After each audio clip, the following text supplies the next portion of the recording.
वीर्यं करवावहै तेजस्विनावधीतमस्तु मा विद्विषावहै। ॐ शान्ति शान्ति शान्ति।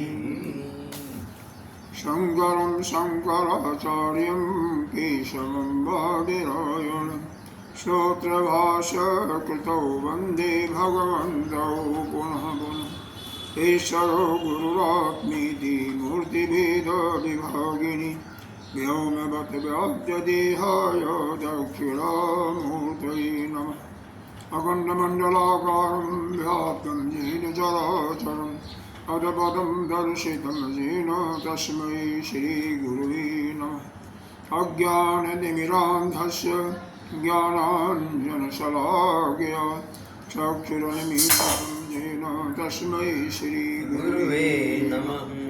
गुरुर्ब्रह्मा गुरुर्विष्णु गुरुर्देवो महेश्वर गुरुसाक्षात् परब्रह्म तस्मै श्रीगुरुवे नमः।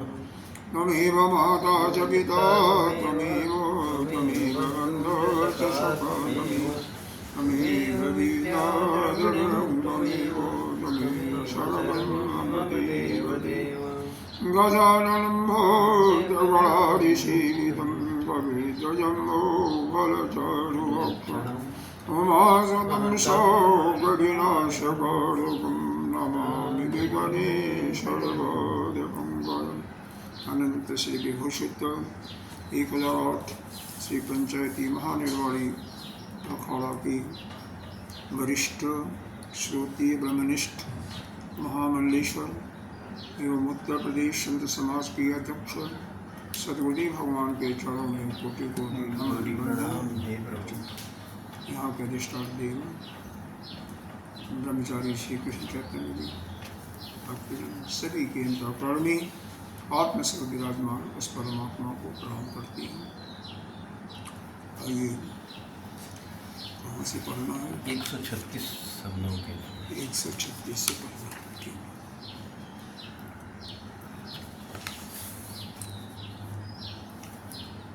सर्वेन्द्रियाणां गतिनिग्रहेण भोगेषु दोषाद्यमर्शनेन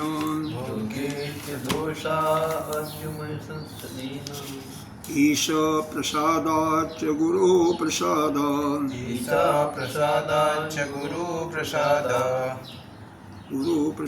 शांति समाहित अतिचिरेण चित्तम्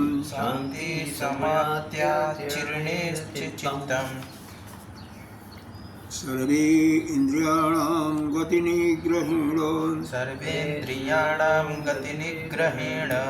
भोगेषु दोषाद्य उमर्शनेन ईश प्रसादाच्च गुरो प्रसादात् शान्तिं समाहित अचिरेण चित्तम्।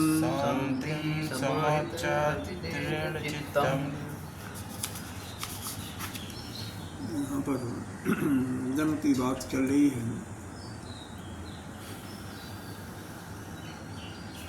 दम के बिना, दम का तात्पर्य बताया कि इंद्रिय निग्रह, यह साधारण वैसे तत्वबोध के अंदर बताया हुआ है, आत्मबोध में भी इंद्रियों का निग्रह। लेकिन यहाँ पर विशेष जो बताया जा रहा है कि बिना इंद्रिय निग्रह के हमें परम शांति की प्राप्ति नहीं हो सकती है, क्योंकि इंद्रियां पहले विषय में दौड़ जाती हैं और पीछे पीछे मन भी भाग जाता है। तो स्वाभाविक है पहले मन जाता है महाराज जी, मन के अंदर बात आती है। ये तो बात सही है और यही प्रश्न उठाया था शनक सनातन, ये जो चारों बाल कुमार हैं, सनक सनातन सनंदन, सनक सनातन सनंदन इन्होंने प्रश्न उठाया था ब्रह्मा जी से कि प्रभु ये बताएं कि पहले मन इंद्रिय में विषय में जाता है या इंद्रिय विषय में जाता है। तो तो चूँकि ब्रह्मा जी जीवों का वो कुछ जो भी बताया जाता है काम काज में व्यस्त रहती है, किसी को कहाँ भेजना है, तो उनका दिमाग कहीं लगा हुआ था तो कुछ नहीं, बोले फिर वह भगवान का ध्यान करते हैं तो भगवान वहाँ पर आते हैं हंस के रूप में। हंस, उसी को हंस गीता भी कहा गया है। ये उद्धव गीता के अंतर्गत श्रीमद् भागवत के 11वें स्कंद में आता है। तो भगवान के सामने यही प्रश्न रखा गया। पहले तो यह हुआ कि आप कौन हैं, फिर राम के बाद फिर इस प्रश्न का उत्तर बताती है। तो यह तो बात सही है, लेकिन दोनों मिला जुला है। यह पता नहीं चलता मन विषय में गया या विषय मन में आ गया। मतलब इंद्रिय की बात तो ठीक है, पहले चीज़ मन में आएगा फिर मन आदि देगा, इंद्रिय में जाएगा। लेकिन प्रश्न यह है कि मन विषय में जाता है पहले या विषय मन में आता है। इस पर आप लोग चिंतन करें। मन ही जाता है, मेरा अनुभव है। नहीं, आपका अनुभव इतना आसान नहीं है, इतना आसान नहीं है। किसी चीज का चिंतन करते हैं, फिर ही उसी चीज को प्राप्त करने की इच्छा होती है। वो होगा ही होगा, वो बारंबार होगा। एक मन जहाँ भी कोई आपकी इंद्रिय गई, मन गया, किसी को देखा, अरे किसी का सुना भी, किसी भोग वस्तु को, तो भी मन बाद में उसी में जाएगा। होगा हुआ तो वहाँ तो जाएगा, वहाँ तो बार बार जाएगा ये। जैसे हम टेलीफोन पर बात करते हैं, किसी से बात करते हैं, आज बात किया, कल भी मान लो उसका कुदरती किसी बहाने से आ गया, तो उस व्यक्ति का चिंतन होने लगता है, ये मन इतना बदमाश है। हाँ, यह कब्जा का नहीं है, दुष्टों का सरदार है।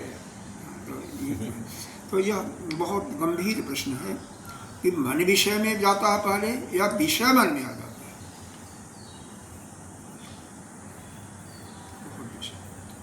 वास्तव में जो शक्ति मिलती है हमें, आत्मा से शक्ति मिलती है, या जो चिदाभास है या जीव जिसको कहते हैं, वहाँ से शक्ति उसको मिलती है। तो बुद्धि में पूर्ण शक्ति मिलती है, फिर बुद्धि से मन में आया, मन में थोड़ा कम हुआ, मन से इंद्रिय में गया, इंद्रिय से फिर विषय में गया, विषय में बहुत कम होता है, हल्का सा होता है। तो अब देखो जितनी भी चीज़ें हैं, अब कुछ भी करती हैं, बचपन से देखो तो पहले मन में संकल्प तो आता है, लेकिन मन में संकल्प कैसे आता है? अब सुनो, मन में संकल्प कैसे आता है? जब आपके चित्त में वो वस्तु होगी तभी ना, तो या उसको भोगा होगा या सुना होगा। जैसे अब मैं अपने, आप भी अब लोग सोचिए अपने जीवन का। जब हम 8वीं कक्षा पास किए, मिडिल स्कूल होता था, जूनियर हाई स्कूल, तो यह हुआ कि फला जगह अच्छी पढ़ाई होती है, साइंस अच्छा होता है, साइंस पढ़ाई होती है, ठीक है, साइंस लेना चाहिए। अच्छा, पता कुछ नहीं है, साइंस लेना चाहिए। एक बार दो बार कहा तो मन में आ गया कि साइंस पढ़ना है, किसी ने बता दिया, बस यही हुआ ना। सुना तो अब यहाँ पर सोचो, मन में आया तो कैसे आया? सुन के आया ना। बड़ा, और अगर चित्त में पड़ा होगा तो पहले मन में आ जाएगा। तो दोनों चीज़ें ऐसे मिले जुले हैं कि बड़ा मुश्किल होता है इसको डिस्टिंग्विश करना। ऐसी चीज़ें होंगी जो कि पहले से भी चित्त में पड़ा होगा, पिछले जन्म में किया होगा, इसी जन्म में पहले बाल अवस्था में किया होगा, वो तो आ जाएंगे। जो नहीं किया होगा वो कहीं से इंद्रियों के द्वारा सुनोगे या देखोगे तो फिर मन में आएगा। जैसे बिल्डिंग का कंस्ट्रक्शन है, आपने सोचा कि हमारा मकान जो बनेगा, आपने मान लो प्लाट कहीं ले लिया, तो हमारा ऐसे ऐसे प्लाट होना चाहिए, ऐसे ऐसे बनना चाहिए, ऐसे। तो कहाँ से आया? आपने कहीं देखा या सुना तभी तो वो विचार था, तभी तो आया ना। तो दोनों मिले जुले हैं ना। मन में पहले मकान बन जाएगा, फिर उसके बाद मन में मकान बन जाएगा, फिर बाद में आपका, अब चलिए आप उसको कंट्रक्टर को दोगे या आर्किटेक्ट को दोगे, फिर बनेगा, बाद में अलग सा होगा, लेकिन मन में आ जाए। लेकिन मन में भी कैसे आया?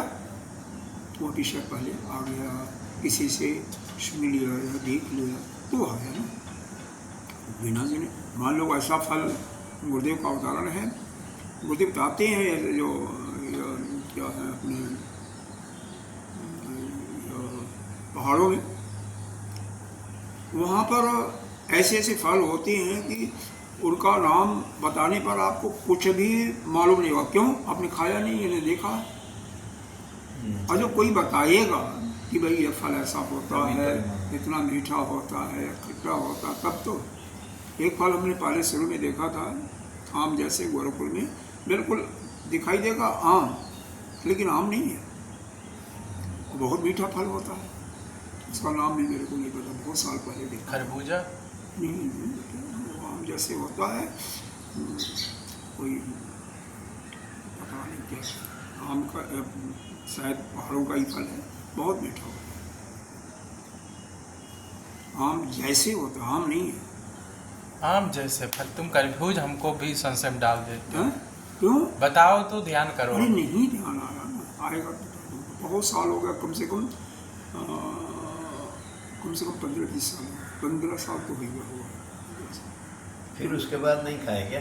नहीं मिलेंगे, नहीं मिलेगा, वो मिलता है, लेकिन मतलब अब दुर्लभ वाला है। अब interest- केला, सेब, अरे नहीं, केला से तो हम जानते हैं, कुछ और निकाले, क्योंकि शायद हम लोग कभी देश का मतलब अरे हाँ होता है, आ जाएगा तो बताऊंगा। तो ऐसी कई चीजें होती हैं कि जो मन में, गांव का फल था, गांव का, हाँ गांव का फल था, नहीं पहाड़ों का पहाड़ों का। पहाड़ों में तो इतना नॉलेज नहीं। नहीं, हम लोग को नहीं। ये तो चंदोला जी हैं, वो ये फल पता नहीं क्या बताए थे गुरुदेव को, ड्रैगन, हाँ ऐसे कुछ नाम बताए थे उनका, हम हाँ गुरुदेव बुलाते हैं तो उसका नाम बताया। Dragon, kiwi. हाँ कीवी। कीवी तो अब मालूम, तो बहुत मशहूर कीवी हो तो गई। बहुत हो गया, प्रचार फैल गया। ड्रैगन फल हम तो कभी नहीं खाए अभी तक। हमने भी देखा भी नहीं है, सुना है बस। बिना देखा नहीं तो मन में कैसे आएगा, है ना? असल में नहीं, एक बार खाए थे, अजीब लग रहा था, वाइट वाला। 2 कलर होते ना उसमें, वाइट और लाल होता लाल है। गुलाबी जैसे, हाँ। बिल्कुल लाल होता है। हम वाइट वाला खाए थे एक बार शायद, अच्छा नहीं रहा होगा ना, अजीब लग रहा था। अजीब प्रसाद होता है, ऐसे ही होता है। तो यहाँ पर यही प्रश्न चल रहा है कि इंद्रिय मतलब दम, क्योंकि विषय जब इंद्रिय में आया या इंद्रिय विषय में मान लीजिए गया, इंद्रिय विषय में गया तो इंद्रिय विषय में न जाए वही रोकना ही है हमें, क्योंकि इंद्रिय विषय में गई तो मन भी पीछे पीछे जाता है। और जिस समय मैंने इंद्रिय को रोक दिया तो मन धीरे धीरे शांत होता जाता है। कई दिन तक रोका रहा, जैसे किसी का डेथ हो गई, घर में बहुत करीबी, धीरे धीरे धीरे धीरे मन अपने आप ही 6 महीने साल भर में वो सब लगभग भूल जाता है। तो याद आने पर फिर आता है, नहीं तो फिर सब कुछ सामान्य अवस्था हो जाती है। तो यह ऐसा प्रकृति ने या परमात्मा के लिए ऐसा बनाया हुआ है कि अगर नहीं बनाया होता तो पीछे के याद रहते तो पागल हो जाता आदमी धीरे धीरे। और यही सिद्धांत है, इसी सिद्धांत को लेकर के इंद्रिय को या मन को काबू करना होता है, इसी सिद्धांत को लेकर के। रोको पहले, हाँ, एक एक इंद्रिय पर विजय प्राप्त करो। एक बार सारे इंद्रियों पर नहीं होगा, एक एक इंद्रिय पर विजय प्राप्त करो और धीरे धीरे धीरे विजय प्राप्त हो जाएगी। तो इसी इंद्रिय पर विजय प्राप्त करने के लिए पिछले श्लोक में प्राणायाम का एक माध्यम दिया कि प्राणायाम का मतलब वह स्वास्थ्य संबंधी नहीं, श्वास को जैसे आपने भरा, रोका और फिर छोड़ा, अनुपात कोई भी हो, 1 4 2 1 8 2 1 2 2 1 1 2 जैसे भी की, उत्तम मध्यम मंद यह बताया ही था कल। अभी यहाँ पर यह है कि इस प्राणायाम को एक स्वस्थ व्यक्ति जो है 1 मिनट में 15 सांस लेता है, मतलब 1 सेकंड जो नॉर्मल है, सांस निकलती है फिर सांस अंदर आती है, पहले तो सांस निकलती है तो लगभग 4 सेकंड लगता है। अगर स्वस्थ व्यक्ति होगा तो दौड़ नहीं रहा है, बिल्कुल शांत बैठा हुआ तो 4 सेकंड। तो आप भाग देंगे 15 चौका 60 आ जाएगा। 1 मिनट में यह 15 सांसें आती जाती हैं। तो जिसका 1 मिनट में 15 सांस आ रही है जा रही है वह स्वस्थ है इसका मतलब। अब 15 से घटाते हुए कहते हैं अंगुल के हिसाब से देखें तो यह जब जाती है तो 12 अंगुल बाहर जाती है। यह एक उपनिषद है, ध्यान बिंदु उपनिषद। ध्यान बिंदु उपनिषद 108 उपनिषद है, 10 तो मुख्य 108 उपनिषद है। तो ध्यान बिंदु उपनिषद के अंतर्गत यह वर्णन हुआ है, और भी कहीं होगा किसी वेद में। तो ध्यान बिंदु में बताया गया कि 12 अंगुल बाहर जाता है, फिर अंतर आते समय 10 अंगुल। जैसे जैसे इस अवस्था को हम घटाते जाते हैं, यानी यह 15 से हम कम करते हुए 12-11 तक जब आ जाते हैं तो आपका यहाँ पर बुद्धि जो है बिल्कुल शांत होने लगती है, बिल्कुल शांति हो जाती है। 10 पर आने पर बिल्कुल शांत हो जाता है। 9 पर आने में आपको मतलब 1 मिनट में 9 सांसें आना है। 9 सर। इतना जल्दी नहीं आता, बहुत अभ्यास करना पड़ेगा। तो यहाँ पर जैसे पंखियाँ उड़ जाती हैं ना, उस प्रकार से शरीर इतना हल्का होता है, हो जाता है कि आप भ्रमण कर सकते हैं।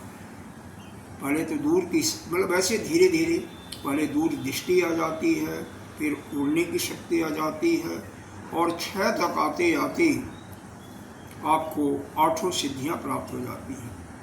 5 या 4 आने पर 9 निधि प्राप्त हो जाती है। उड़ने की भी आ जाती है, धीरे धीरे सब आती है, जैसे साल बढ़ा हुए। और लेकिन वो हमेशा उम्र के हिसाब से नहीं। नहीं 1 मिनट में अगर एक सांस आ रही है तो समझो कि आप अमर तुल्य ही हो गए, अमर नहीं हो गए।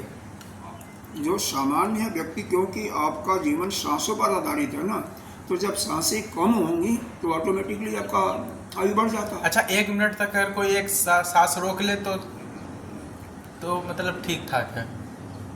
एक मिनट में अगर 1 मिनट में एक ही सांस आवे जा तो इसका मतलब वो अमर हो गया, अमर तुल्य, मतलब मोक्ष को रोकने की बात नहीं, वो आए। हाँ हमेशा ऐसे वो प्रयत्न से नहीं, प्रयत्न से तो 1 मिनट कोई ज़्यादा नहीं है, हो सकता आसानी से, लेकिन हमेशा आए। अरे ना हमेशा इतना आए, कम से कम 10 सांस आए, 12 सांस आए, तब भी काफ़ी ठीक है, कम से कम होती है हमारी शादी। जितना कम हो सके करना चाहिए, हमारा मतलब ठीक है, जितना धीरे धीरे। यहाँ पर हमें विशेष सावधानी रखना चाहिए कि जैसे कोई काम हम जब तेजी से, बहुत तेजी से करते हैं, या जितने भी रजोगुण वाले कार्य हैं, रजोगुण वाले कार्य, दौड़ना है, किसी को तेजी से बोलना है, और गुस्सा होना है, तो यहाँ पर सांस की गति बढ़ती है। और जो कभी किसी पर गुस्सा ही नहीं होता, लाउडली बोलता ही नहीं, गुस्सा ही नहीं आता, उसको बिल्कुल शांत रहता, उसकी जो ये श्वास की गति धीरे धीरे कम होती चली जाती है, और मुखमंडल पर हमेशा प्रसन्नता बना रहता है। लेकिन ऐसा कौन होगा कोई, लेकिन हमें तो नहीं देखा, आपने देखा होगा, देखा भी नहीं। हाँ, और स्पेशली कहा गया है कि ब्राह्मण जो है ना, ब्राह्मण वही है जो कि मीठा भी खाए और क्रोध भी करे।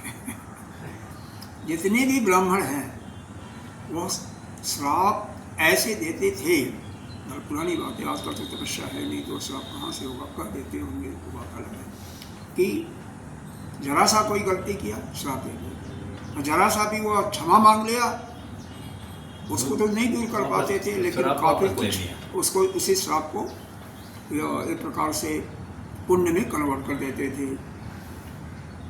कई बार आपने सुना होगा, श्राप तो दिया, जिसे अजगर का श्राप दिया था, एक को अजगर का श्राप दिया, लेकिन उसने क्षमा मांगा, तो ठीक है, जाओ दोपहर में भगवान आएंगे, वो तेरा उद्धार कर देंगे। मतलब इस प्रकार से यह ब्राह्मणों के अंदर ऐसा क्षमता देखा जाता है। और शायद ही कोई ब्राह्मण हो, वास्तव में ब्राह्मण जाति का है, तो उसके अंदर क्रोध न हो तो शायद ही नहीं हो।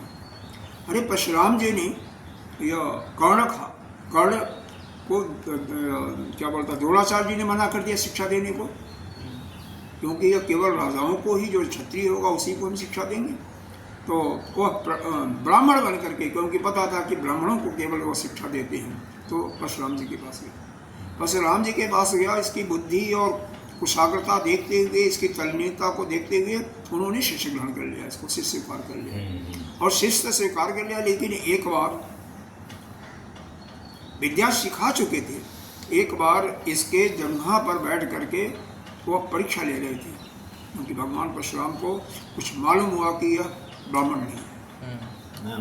कीड़ा वाला भगवान के 24 एक कीड़ा काट लिया, कीड़ा बन करके काट लिए, और काटे तो इतना मतलब उसको दर्द भी हुआ, लेकिन उसके थोड़ा सा भी वो नहीं आई, बिल्कुल सहले, और गुर्दे को जगाया नहीं, हिला डोला कुछ नहीं। तो जो सहनशीलता की शक्ति है वो क्षत्रियों के पास होती है, ब्राह्मणों के अंदर नहीं है। यह अंतर है ब्राह्मण और क्षत्रिय। क्षत्रिय में सहनशीलता, ब्राह्मण नहीं सह सकता, ये तो बात है। ब्राह्मण नहीं सहता, ब्राह्मण बोल देगा, सह ही नहीं सकता। गुर्दे को देखो, हम लोग देखो, हम लोग तो कुछ भी नहीं है, लेकिन फिर भी ऐसा ही होता है, नहीं आ जाता है एकदम, वो तो स्वतः आ जाता है। वो बोल अंदर से नहीं आएगा, क्योंकि हमने तो देख लिया, हमारा गुस्सा तो आएगा तुरंत साफ हो जाता है, तुरंत बनावटी गुस्सा हो गया। बनावटी मतलब मन में जो आया वो निकल जाए तुरंत, बस तुरंत निकल जाता है। तो खैर ऐसे व्यक्ति ठीक होते हैं जो मन में रख लेते हैं। लेकिन अब तो मन में नहीं रखता। यहाँ पर समस्या यह है, हरिओम। यहाँ पर समस्या यह है कि हमें इंद्रियों को प्राणायाम के माध्यम से भी, यदि हम इंद्रियों को विषय में जाना से रोक देते हैं तो भी ठीक है। लेकिन वहाँ पर समस्या यही आती है कि अगर वह वासना का बीज आपके अंदर है, समाधि के द्वारा वो नष्ट नहीं हुआ, तो वह बीज जब अंकुरित होने का उसका समय आ जाएगा, उचित वातावरण होगा, देखो हर एक का उचित वातावरण होता है। जैसे धान है, धान का बीज आपका अंकुरित हो रहा है, अगर आषाढ़ का मौसम है तो उसमें जमीन में डाल दो तो अंकुरित हो जाएगा। गेहूँ डाल दो और कार्तिक में तो वो पौधा आ जाएगा। तो इस प्रकार से अब काम का ही है, जब सुंदर सुंदर हवा चल रही है, अच्छे अच्छे फूल खिले हुए, सौंदर्य बिखरा हुआ है, तो वहाँ पर अगर किसी के अंदर बीज होगा काम का तो वो प्रस्फुटित हो जाएगा। ऐसे हर एक चीज़ें सामान्य जब उनका उचित वातावरण होता तो वो अंदर दबे रहते हैं और फिर आ जाते हैं। वहाँ पर व्यक्ति गलत काम कर रहा है, ना चाहते हुए भी कई बार मनुष्य गलती हो जाती है, अच्छे अच्छे साधक गिर जाती हैं।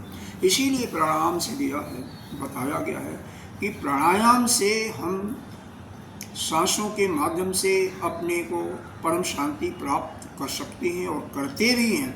लेकिन अगर साथ साथ हमारा गुरु का कृपा न हो और ईश्वर की भी कृपा न हो तो वह व्यक्ति गिर सकता है। इसीलिए ऐसे साधक को प्राणायाम के माध्यम से इंद्रिय निग्रह, मनो निग्रह करना चाहिए, कोई बुरा नहीं है, लेकिन साथ साथ गुरु का सेवा शुश्रूषा और ईश्वर का पूजा पाठ ध्यान करता रहे तो फिर वह सक्सेस हो जाएगा, वह सफल हो जाएगा। क्योंकि 2 श्लोकों को मिला करके इसका वर्णन बताया गया, तो वही यहाँ पर बताया गया। सर्व इंद्रिय, जिसको सिद्धि प्राप्त करनी है वह सांसों को धीरे धीरे कम करना शुरू कर दे, लेकिन वो स्वाभाविक हमेशा आना चाहिए, तो उसको सिद्धि 8 सिद्धि 9 नित्य की सिद्धि उसको प्राप्त हो जाएगा। सर्व इंद्रियाणाम, तो सभी इंद्रियों के गति को निग्रहण करके, मतलब रोक करके, गति ही रोकना ना, जा रही है उनकी गति को। तो भोगेश दोषाद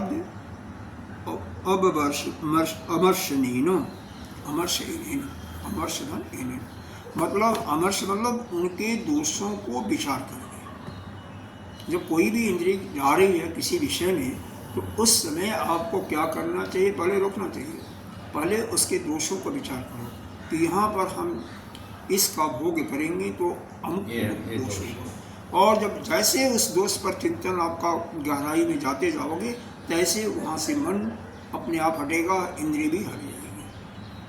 तो इस प्रकार से इंद्रियों के जितने भी भोग पदार्थ हैं, उनके एक एक दोषों को देखते हुए हमको उन पर निग्रह कर लेना चाहिए।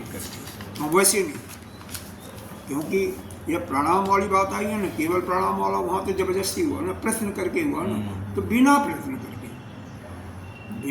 करके केवल दोषों के माध्यम से, जैसे डायबिटीज़ वाला कोई मरीज़ है, डायबिटीज़ वाला मरीज़ है, मीठा मना है, लेकिन वह मीठे का बहुत शौकीन है। और ये होता है, गुर्दे तो कहते हैं कि डायबिटीज़ वालों को मीठा बहुत अच्छा लगता है, अच्छा लगता है। तो वह उसके दोस्त को देखे। आपको सबसे बड़ी बात डायबिटीज नहीं है? नहीं, इनको कुछ नहीं है, कोई रोग नहीं। इनको कोई रोग नहीं ना? खान की समस्या बस, कुछ नहीं रोग, बिल्कुल ठीक है, 100% ठीक है। तो वहाँ पर वह विचार करे कि भाई इसको जाएंगे तो डॉक्टर के पास हमें दोबारा जाना पड़ेगा, और हो सकता है कि हमारा हार्ट अटैक भी हो जाए, कुछ भी हो जाए। तो इसलिए ऐसा जब सोचेगा तो इनके लड़के को बहुत ज़्यादा है, हमें लग रहा है। हाँ, भैया को बहुत ज़्यादा है, हाँ। वो तो बिल्कुल चीनी नहीं लेते हैं। हाँ, नहीं लेते। ओहो, 100-150 क्या। हमें लगता है डायबिटीज खाने आने से नहीं होता, ये हो ही जाता है ना? देखो डायबिटीज़ ऐसा? का सुनो, डायबिटीज़ का क्या है, जो आदमी लेथार्जी पना होता है, लेथार्जी पना मैं समझ रहे हो, केवल भोग तलबी आराम करने वाला और परिश्रम नहीं करता है, परिश्रम कम करता है, शारीरिक परिश्रम की बात हो रही है, मेंटल परिश्रम की बात नहीं हो रही है। तो शारीरिक परिश्रम नहीं करता है उसको होता है, और खाने में शौकीन होता है और साथ में परिश्रम भी नहीं करता है, तो उसकी यह चर्बी भी बढ़ती है, और साथ साथ उसका यह जो मीठा, विशेष करके मीठा खाने से होता क्या है, यह ग्लूकोज बनता है, और वह ग्लूकोडाइन में कन्वर्ट होकर के लीवर के पास एक थैली जिसको पित्ताशय कहा जाता है, वहाँ पर इकट्ठा हो जाता है। शरीर में जितनी आवश्यकता है शक्ति की वह तो चला जाता है, और जो बच गया वो यहाँ पर इकट्ठा रहता है। जब आप उपवास करते हो तो यहाँ से शक्ति आकर के वो काम देती है, लेकिन खाते ही गए तो हमेशा जो फालतू होगा तो यहाँ पर इकट्ठा होगा ना, और जब वो बीमारी बना और हाँ, जब यहाँ पर नहीं जगह रहेगी तो कहते हैं लीवर बढ़ गया, इनलॉर्जमेंट ऑफ लीवर इसी के कारण से होता है। और फिर जब वही रक्त में जाने लगा और हृदय वाले में जाने लगा तो वही हो जाता है, ब्लड प्रेशर बढ़ेगा, शुगर बढ़ेगा, तो वही शुगर की बीमारी हो जाती है, नसें जो है जाम हो जाती हैं, और कईयों का सिकुड़ जाती है, पतली हो जाती है। सिकुड़ने से भी रक्त का प्रवाह नहीं प्राप्त होता है। इसीलिए सारा बहुत साइंटिफिक है, तो आदमी चाहे तो थोड़ा समझ करके इसको कंट्रोल कर सकता है, लेकिन विचार करके करना पड़ेगा। अब जैसे अब इसमें ये योग संबंधी चीज़ें आएंगी तो उसका विचार नहीं है, मतलब ये है कि अपनी दिनचर्या को सुधार करें, सुबह टहलें, हाँ, कुछ योगाभ्यास करें, प्राणायाम करें, तो ये ठीक हो जाएगा। ये इसका मतलब बहुत परिश्रम करते हैं। हाँ, ये शारीरिक परिश्रम बहुत करते हैं। अरे इसीलिए तो ठीक है, इसीलिए ठीक है, दिन रात दौड़ा ही करते इधर से उधर। हाँ, इसीलिए ठीक है, इसीलिए हमेशा ठीक है। पहले तो और दौड़ता था, अब तो भी है। यही कारण। हरिओम हरिओम। हमारे पिताजी को नहीं था, माताजी को नहीं।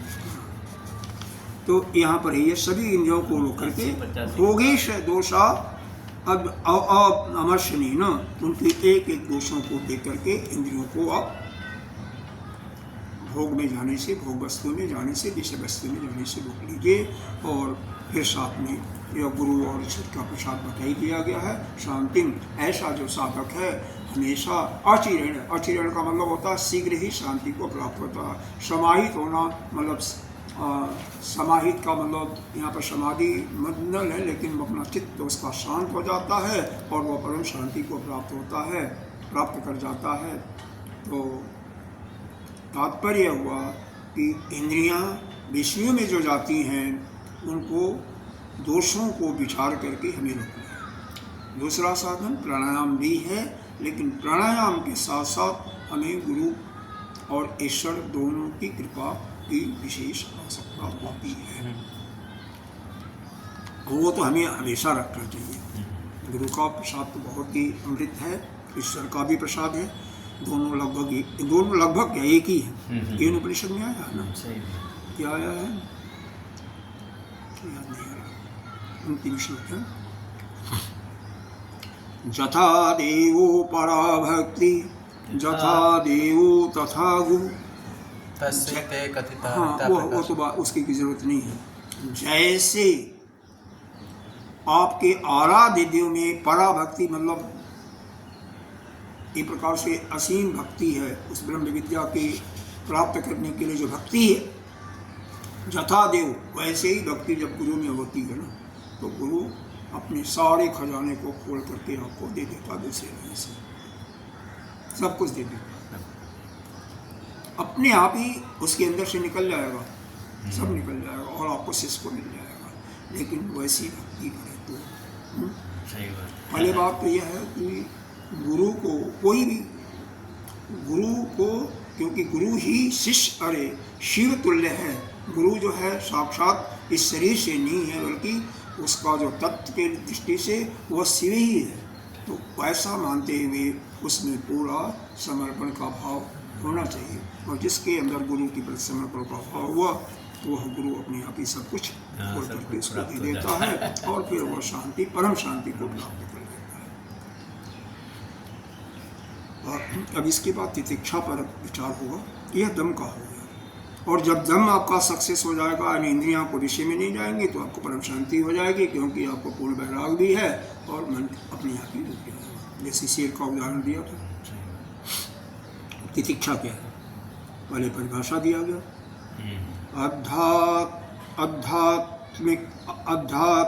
अध्यात्म आदि यद दुखम, अध्यात्म आदि यद दुखम, प्राप्तं प्रारब्ध विगतः, प्राप्तं प्रारब्ध वेगतः, अचिन्तया तत्सानुम्, अचिन्तया तत्शानं, तितिक्षेति प्रचक्षते, तितिक्षेति निगद्यते, प्रचक्षते निगद्यते है अपने क्या में, हमारे में निगद्यते है ना, निगच्छते, हरिओम है नहीं, निगद्यते, निगद्यते गा, नहीं ग है, यही सही होगा फिर, गा है, गा ग है ना, निगच्छते निगद्यते, मतलब चला जाता है।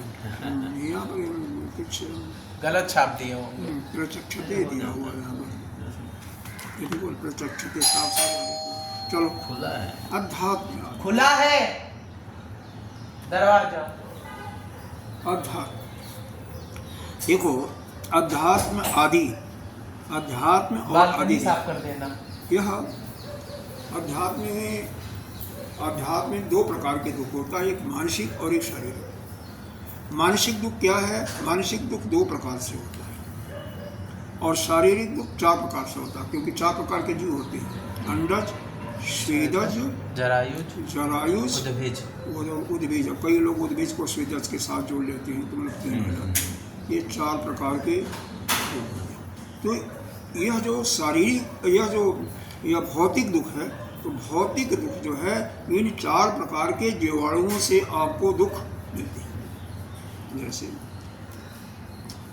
जरायु से, मान लो किसी पशु ने आपको मार दिया, किसी आदमी के द्वारा आपको कष्ट मिल रहा है, कीड़े के द्वारा मिल रहा है, पसीने के द्वारा जो चीलर होते हैं उनके द्वारा मिल रहा, वहाँ पर स्वेदज हो जाएगा। तो इस चारों प्रकार के जीव आ जाते हैं। उद्भिज जमीन से फोड़ करके डेढ़ करते हैं, छोटे छोटे कीड़े होते हैं, उनसे मिलता है। स्वेदज पसीने से, जरायुज हो गया, अंडज कई होते हैं, इसमें भी कई कीड़े होते हैं। पक्षियाँ तो कम ही दुख देती हैं, लेकिन कई पक्षी ऐसे होते हैं, आते हैं और उड़ते हैं, तेजी से मार के चले जाते हैं, चुट मार करके। कई पक्षियाँ देखते हैं आँख निकाल लेते हैं इंसान की, जैसे तुम खड़े हो और एकदम से आँख निकाल के चले जाएं। इस प्रकार से जो दुख किसी भी मनुष्य को इन हुए से हमेशा सावधान रहना चाहिए, कब अटैक के जीवों से चोच मार के चले जाएं। इसको हम भौतिक दुख कहते हैं। आदि भौतिक दुख चारों प्रकार से मिलता है। और इसके बाद यह जो आध्यात्मिक जो दुख है वह मन से और शरीर से ही होता है। बीमारी के कारण मन में कोई आ गया, मन काम करने का नहीं कर रहा है, मन में किसी चीज़ का लेकर के चिंतन कर रहे हैं और दुखी हैं, तो वह आपका मानसिक दुख हो गया। शारीरिक में कोई बीमारी होगा, जैसे अभी शुगर की बीमारी चली थी, किसी को एक जिम्मा हो जाता है, एक जिम्मा हाँ, किसी को सफ़ेद रोग हो गया तो वह दुख नहीं भी देता है, लेकिन वह चिंता मन में बनी अच्छा नहीं लगता। हाँ, कई प्रकार के दुख होते हैं। और किसी का आपने नहीं देखा है, यह जो सिर है ना, सिर दर्द कहते हैं अर्ध कपारी, हमारे गाँव में किसी का आधा दर्द होता है, वह बंद ही नहीं होता है, हाँ, दुनिया भर का दवाई कराएंगे। आधा दर्द में तो बहुत दर्द होता है, बहुत कष्ट हाँ, होता है। दवाई कराएंगे, ठीक नहीं होगा, कभी ठीक हो जाएगा फिर बढ़ जाएगा। ऐसा हमने देखा है कि वह पता नहीं क्या कारण है, वो कारण नहीं मालूम। अब डॉक्टर जानेंगे। देखो, हम जो वैसे दर्द होता है किसी को कहते हैं पानी पियो ठीक हो जाएगा, और ठीक भी हो जाता है। लेकिन वह जो कपारी है उसका दवा एक बताया कि घी में तली हुई जलेबी, जलेबी जो होता है ना, देसी घी की देसी जलेबी। घी में, देसी घी में शाम को रख दो और देसी घी में और रबड़ी के साथ। नहीं, रबड़ी तो नहीं बताया था। जलेबी को खाओ, दूध पी लो सवेरे सवेरे उठ के बासी मुँह, और ठीक हो जाएगा। कुछ लोग कहते हैं ठीक भी हो गया, लेकिन जब प्रैक्टिकली किसी का अपना आदमी हो जिसको कम से कम आप जानते हो और वह क्या ठीक होगा, तो मानो। ऐसी दवाई हो तो मजा भी आता है बीमार होने में। अरे वाह, सही। देखो, किसी प्रकार का रोग न हो, भगवान से प्रार्थना करें। तो अब यहाँ पर यह हो गया आधि भौतिक या आध्यात्मिक दुख हो गया। अब आधि दैविक दुख क्या होता है? देवताओं का प्रकोप हो जाता है, कभी बाढ़ आ गया, कभी सूखा हो गया, कभी भूकंप आ गया, नाना प्रकार के दुख देवताओं के द्वारा। कभी एक टिड्डी पक्षी आती है ना, हाँ टिड्डी होती है, जो कि पूरे फसल को बर्बाद कर देती है। जो गाँव में जो टिर्रे टिर्रे बोलती है, हाँ, फसल को बर्बाद कर देती है। हाँ, कभी पाला पड़ जाता है, ठंडा इतना पड़ता है, पाला पड़ जाता है तो आलू और ये सरसों वगैरह की फसल बिल्कुल बेकार हो जाती है। तो इसको हम आदि दैविक के रूप में ले लेते हैं, जो हाँ देवताओं के पास से, मतलब इसका मतलब वो जग नहीं कर रहे होंगे, देवताओं का सेवा नहीं कर रहे होंगे, इसीलिए आता होगा ना। तो इसीलिए यह गीता जी में बताया है, परस्परम भावयन्तः श्रेयम परमम वापसथ। तो परस्पर हमें एक दूसरे के लिए करना चाहिए। हम अगर देवताओं के लिए करेंगे तो देवता हमारे लिए करेंगे। उसकी पहली लाइन है, देवा भाव तेन ते देवा भाव अंतु। देवता आपके लिए करते हैं। देखो ना, प्रकाश, सूर्य भगवान हमेशा प्रकाश देते हैं, आपको ऊर्जा मिलती रहती है, हाँ? नहीं तो रात्रि में पड़े रहते हैं ना। वायु चलती है, शुद्ध आपको ऑक्सीजन मिलता है। आपका नदियां हैं, अगर नदियां ना होती, पानी नहीं देती, तो जल प्रवाह जितने भी शहर हैं सब नदी के किनारे बसे हुए हैं, और उन्हीं नदियों से पानी हमें प्राप्त होता है। सूर्य अगर प्रकाश ना होता तो आधी चीजें हाँ, नष्ट, वही सृष्टि पानी ना जो होती। है हमें सिंचाई के काम में आती है, फसलों के काम में भी आती हैं। तो यह सारे जब देवता और फल हैं, वृक्ष फल देते हैं किसके लिए? हमें लोगों के लिए ना। हम लोग चबाएं फल। तो जब वह यह प्रकृति ऐसी बनाया है परमात्मा ने, यह सारे देवता जो प्रकृति की सारी चीजें हम लोग उपयोग कर हम रहे हैं। लोगों के लिए, मनुष्यों के लिए, तो मनुष्य को भी उनके लिए करना चाहिए ना। तो यहाँ पर इसीलिए कहा परस्परम भावयन्तः। महाराज जी, इतनी चीजें जानवर पक्षी नहीं उपयोग करते जितनी हम लोग कर लेते हैं। तो परस्परम भावयन्तः, वह हमारे लिए कर रहे हैं तो हमें भी उनके लिए सेवा करनी चाहिए। अगर हम उनकी सेवा नहीं करेंगे तो फिर हम दुख उठाएंगे। अगर करेंगे तो हमारा श्रेष्ठता, हमारा श्रेय, हमारा जस अपने आप ही बढ़ता चला जाएगा, या हम परम सिद्धि को प्राप्त कर लेंगे। तो यही चीज़ है यहाँ पर। यह तीनों प्रकार के दुख ये मिलते तो है प्रारब्ध के कारण। प्रारब्ध का मतलब क्या होता है? जो आप कर्म करते हो, जितना भी कर्म करते हो, उसका कुछ फल तो भोग लिया उसी जीवन में, और शेष बच जाता है। पिछले जन्मों का भी कर्म इकट्ठा है, तो पूरा इकट्ठा हो गया। मान लो अच्छा खराब दोनों। हाँ, अच्छा खराब दोनों। मान लो पहले का 100 कर्म है, इस जीवन में मान लो 50 कर्म किया तो 150 हो गए। अब अगले जीवन में जो मिलेगा, मान लो उसमें 50 भोगने के लिए मिल गया, तो उसको प्रारब्ध करेंगे। प्रारब्ध करेंगे तो वह प्रारब्ध अच्छा भी होगा, बुरा भी होगा। तो जो अच्छा होगा उसके लिए सुख प्राप्त करोगे, बुरा होगा उसके लिए कष्ट प्राप्त करोगे। सही बात, उसको भोगना ही पड़ेगा। और जो रखा हुआ है वह जब आपको ज्ञान हो जाएगा, ब्रह्म विद्या की प्राप्ति हो जाएगी तो नष्ट हो जाएगा, या प्रभु की कृपा हो जाएगी तो नष्ट हो जाएगा, निर्विष समाधि होगी तो नष्ट हो जाएगा। जैसे बैंक में आपने 10 लाख रुपये डाल दिए, 10 लाख रुपया है तो उसको कहते हैं संचित। संचित कर्म, जैसे कर्म को संचित करेंगे, और यहाँ पर आपका फिक्स डिपॉजिट है। अब उसमें से मान लो 10,000 रुपया ले आया, तो 10,000 रुपया लाया वो आपका प्रारब्ध हो गया। उसको खर्चा करोगे। अब वो खर्चा करो ना करो, बीच में आपके लिए काम आएगा ना, क्या दान दो, क्या खाओ, क्या पियो। उसी प्रकार से यह प्रारब्ध जो होता है उसको आपको सहना ही पड़ता है, भोगना ही पड़ता है। संचित पड़ा रहता है दूसरे जन्म के लिए। और संचित कब खत्म होगा? बैंक का, जब बैंक खत्म हो जाएगा, बैंक की दिवालिया घोषित हो गया तो खत्म हो जाएगा। इसी प्रकार से आपका संचित कब होगा? जब ब्रह्म विद्या की आपको प्राप्ति हो जाएगी, या भगवान की असीम कृपा हुई, भगवान के भक्त या गुरु की विशेष कृपा, तो उससे वो नष्ट हो सकता है। लेकिन हमारे वेदों में तो यही लिखा हुआ है कि केवल ज्ञान से, ब्रह्म विद्या से ही वह संचित का नष्ट होता है। पुरुषार्थ जो परिश्रम करते हो, मान लो जिसको प्रारब्ध है उसी को भाग्य कहिए। मान लो भाग्य में आपको अमुक चीज़ प्राप्ति के लिए है, आपके पास भोजन आ गया, आप पुरुषार्थ मत करो, उसको उठा करके मुंह में न डालो तो कैसे होगा? या आपको पास चावल दाल सब कुछ है, हाँ, कोई और नहीं है, खुद न बनाओ, कुछ कर न सको, सब कुछ है, कैसे होगा? तो फिर कैसे होगा? वो पुरुषार्थ तो करना ही पड़ेगा। इसीलिए पुरुषार्थ और प्रारब्ध दोनों का 50-50 माना जाता है। कॉम्बिनेशन बिना पुरुषार्थ के नहीं होता है। पुरुषार्थ अच्छा जो करता है, प्रारब्ध को पुरुषार्थ द्वारा अच्छा किया जा सकता है। बिल्कुल किया सकता है। एकदम राइट शब्द आप बोल दिए। इसके लिए देखो, एक गाय है, वह 100 मीटर की उसकी रस्सी है, बहुत लंबा घेरे में वो जा सकती है। वहाँ पर उस पार्क में कहीं हरे हरे वृक्ष है, छायादार वृक्ष है, कहीं अच्छी घासें लब्बा भी है, कहीं धूप भी है, कहीं छाया आ गया, कहीं पानी पीने का भी है, कहीं मड़िया मारने का।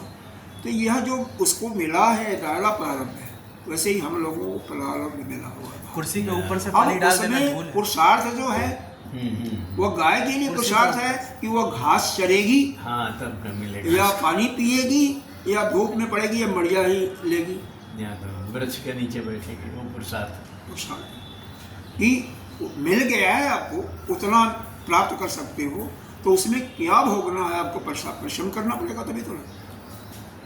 मान लो छाया दूर किनारे है, वो गाय ना जाए तो धूप में मरेगी। घास भी हरी हरी जो है दूर है, 100 मीटर लंबा होता है ना चारों तरफ से, अगर उधर नहीं जाती है तो फिर कैसे मिलेगा?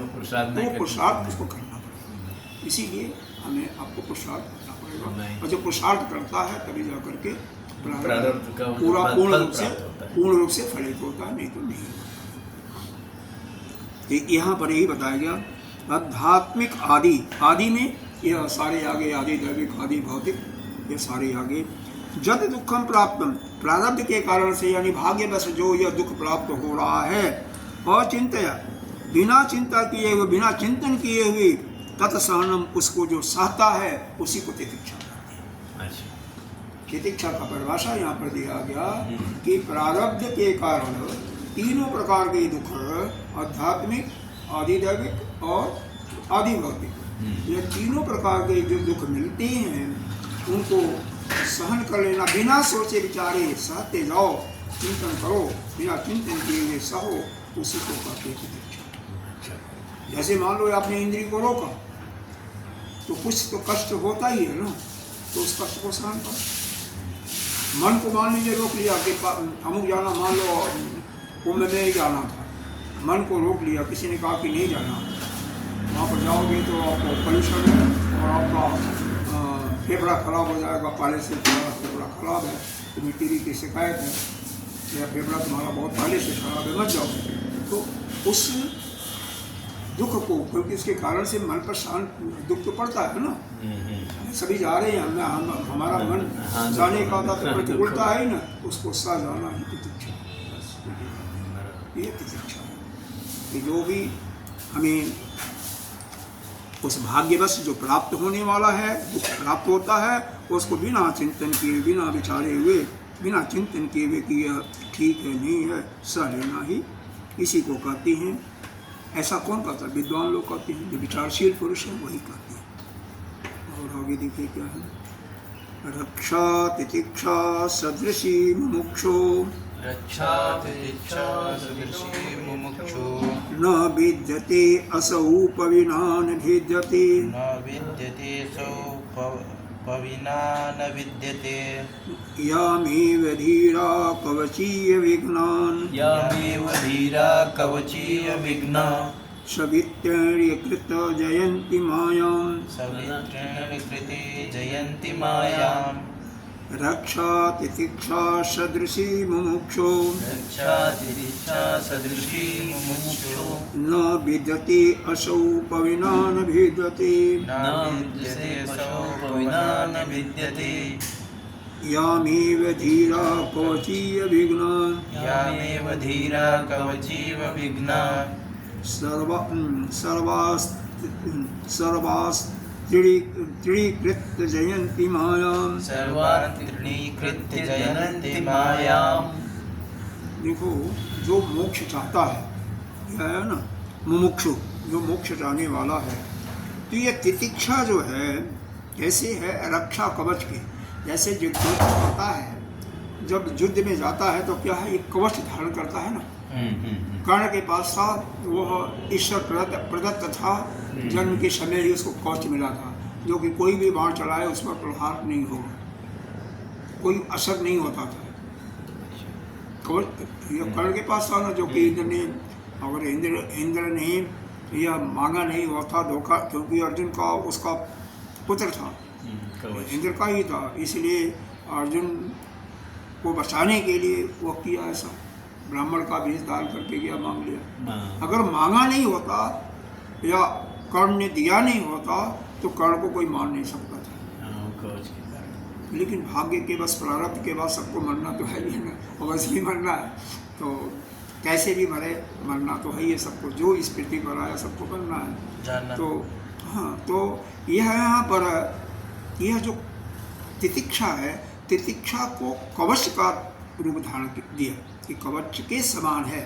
जो इस तितिक्षा की शक्ति रखता है, यानी प्रारब्ध के कारण जो दुख होते हैं या मन और इंद्रिय को अपने विषय में जाने से रोकने में समर्थ होता है, जो दुख होता है उसको सह जाता है, तो यह हर एक मनुष्य को यह होना ही चाहिए, यही एक कवच है उसका। और जो इसमें सामर्थ्य है वो क्या कहते हैं, न भिद्यते असौ पविना न भिद्यते, मतलब यहाँ पर यह है, इसके द्वारा ये धैर्यवान पुरुष जो है, वामेव धीरा कवचीय विघ्ना, इसको हजारों विघ्न आए तो वज्र के समान भी उस कवच पर कोई प्रभाव नहीं करता है। कितने भी प्रकार के विघ्न आए तो उस पर कोई विघ्न नहीं पड़ता है। और तीर्ण के समान आ गया है ना, सर्वे तृणीकृत जयंती मायाम, वह सभी को एक जितने भी विघ्न आते हैं ना, उसको तिनके के बराबर समझते हुए उसको आसानी से जीतने में समर्थ हो जाता है, सभी विघ्नों को भिक्षा कर देता है। तो यह धैर्यवान जो पुरुष होता है, विवेकशील जो पुरुष होता है, वह सभी विघ्नों को आसानी से जीत लेता है। जैसे वज्र मारा जा तो कोई ढेर पहाड़ होगा तो क्या होगा, टूट जाएगा, उसी प्रकार से तितिक्षा रूपी जिसके पास कवच धारण कर रखा है। अब देखो, अगर हमें सहनशीलता की शक्ति है, इस हमारे व्यवहारिक जीवन में सबसे बड़ी बात वह फर्स्ट क्लास का टीचर होगा, उसको कभी भी दुख नहीं होगा, क्योंकि सहनशीलता की शक्ति है ना। भीड़ लग गई, 5 मिनट लग गया तो वह रुक जाएगा, क्रोधित नहीं होगा। और जिसके पास तितिक्षा नहीं है, कभी दाएं चलाएगा बाएं चलाएगा और मन कोढ़ेगा, और जब मन कोढ़ेगा तो गुस्सा आएगा और फिर एक्सीडेंट होगा। यही नहीं, कोई सामने से उस पर वाणी के वार वार भी कर रहा तो वो ज़्यादा तक सहेगा, जब वश नहीं होगा तो बात अलग है, लेकिन सीधे तुरंत ही उस पर आक्रमण नहीं करेगा, न सीधे कुछ करेगा, अगर तितिक्षा की शक्ति होगी। इसी प्रकार से कोई विषय इत्यादि आ गया, इच्छा है लेकिन उसको मन को रोक लिया, इंद्रियों को रोक लिया, यहाँ पर तो मन और इंद्रिय को रोकने वाली बातें हैं, तो वह रोक लिया और वह तितिक्षा से उसको बड़े आराम से सह लिया। तो क्या करना चाहिए, साधक को सहनशीलता की शक्ति बढ़ाना चाहिए। और सहनशीलता की शक्ति कैसे बढ़ेगी, उसको बढ़ाने के लिए प्राणायाम आदि साधन बहुत ही कारगर हैं।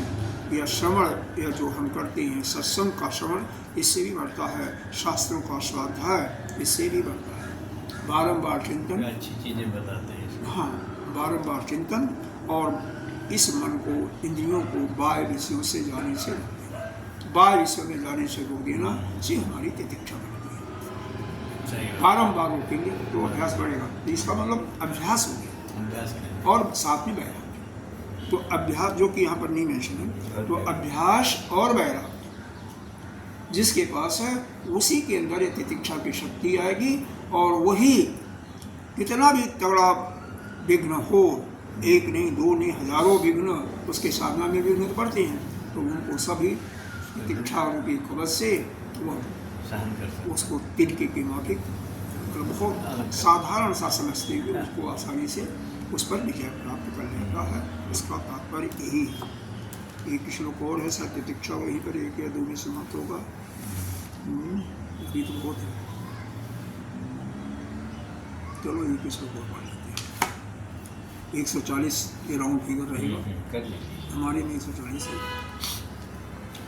क्षमावतामेव हि योग सिद्धि, क्षमा बता देव योग सिद्धि, स्वराज्य लक्ष्मी सुख भोग सिद्धि, स्वराज लक्ष्मी सुख भोग सिद्धि, क्षमा विहीना निपतन्ति विघ्नै, क्षमा विहीना निपतन्ति विघ्नै, वातै हता परिचया इव द्रुमान्, वातै हता परिचयाय द्रुमात्। द्रुमात्, द्रुमात् का मतलब होता है जैसे वृक्ष पर वो पड़ता है ना, वो कोई चोट पड़ती है, बहुत तेज हवा चले तो वृक्ष उखड़ जाते हैं, वैसे ही बातें, बात आया ना, वायु माने वायु, आता, आता माने घायल, वायु के घायल होने से, हवा के घायल से, तेज हवा की चोट से, जैसे एक वृक्ष जो है वो गिर जाता है। हाँ, प्रणचया वो गिर जाता है,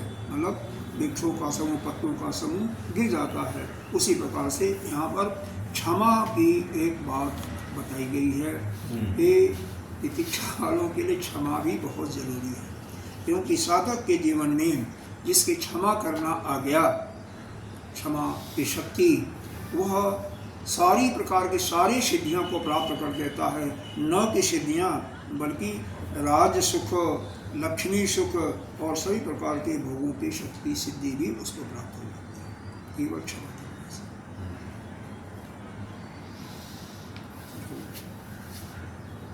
क्षमा क्या, आप समर्थ हो तो, भाई मान लो सामने वाला आक्रमण कर रहा है, आपसे बलवान है, आप उस पर पेश नहीं पा सकते हो, और कह दो कि मैंने क्षमा कर दिया, जहाँ नहीं लड़ूंगा, वो क्षमा नहीं है वो तो काटता होगी ना, काटता नहीं, मतलब ठीक जो तुमसे छोड़, मतलब उसके सम्मुख आप नहीं कर सकते हो, वो बलवान है, आप करोगे तो भी मारे जाओगे, तो इससे हट जा, पीछे हट जाना, तो वह क्षमा नहीं हुआ। क्षमा यह है कि सामने वाला बोला, आप उसको दंड देने के योग्य हो, आप उसको क्षमा, हाँ, आप उसको मार भी सकते हो, उसको एक आवाज़ बोलोगे तो भी डर करके वो शांत हो जाएगा, वो क्षमा है। फिर भी हम कुछ नहीं बोले, हट गए वहाँ से, हाँ, बोला या कर दिया, कोई बात नहीं, आगे से ध्यान रखना, आगे वो से क्षमा है। ऐसा ये क्षमा हो गया।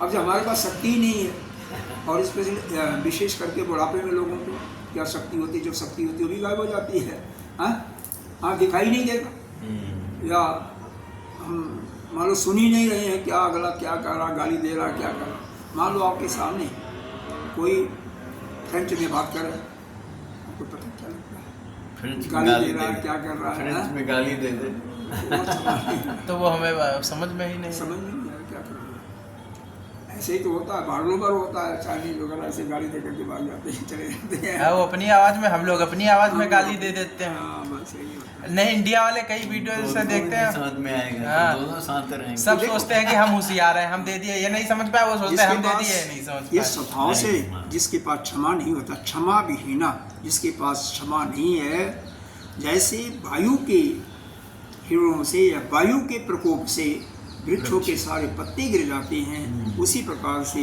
जो कोई विघ्न आता है तो वह विघ्न क्या, वो सहन नहीं कर पाते हैं, वह साधना से च्युत हो जाते हैं। और जो क्षमाशील व्यक्ति होता है, कोई साधक, तो उसको योग्य की सिद्धि प्राप्त होती है, और वह सारे प्रकार के सुखों को, इसीलिए क्षमा भी एक बहुत अच्छा गुण है। क्षमा करना हमें आना चाहिए, और जिसको सहनशीलता नहीं होगा वो क्षमा नहीं कर सकता। जैसे कोई बोला और तुरंत ही आप बोलिए, तो सहने की शक्ति होगी तभी तो हाँ होगा ना। हाँ, ये दोनों एक दूसरे से को रिलेटेड करती हैं। हालांकि क्षमा दोनों इंडिपेंडेंट है, क्षमा अलग है, सहनशीलता अलग है, लेकिन सहनशीलता होगी तो भी क्षमा उसमें कारगर होती है, क्योंकि कुछ देर तो क्षमा, सीधे तो क्षमा नहीं किया ना। सही बात। ये होना चाहिए। क्षमा वतामेव, कितना सुंदर है। क्षमा वतामेव, क्षमा करने वालों को ही योगी की सिद्धि भी होती है, राज्य भी, लक्ष्मी भी, और सभी प्रकार के भोगों की सिद्धि होती है।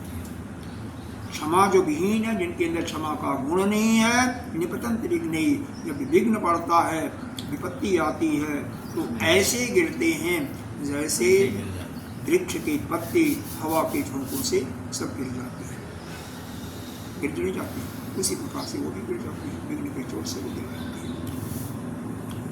चलिए यहीं पर समाप्त करें।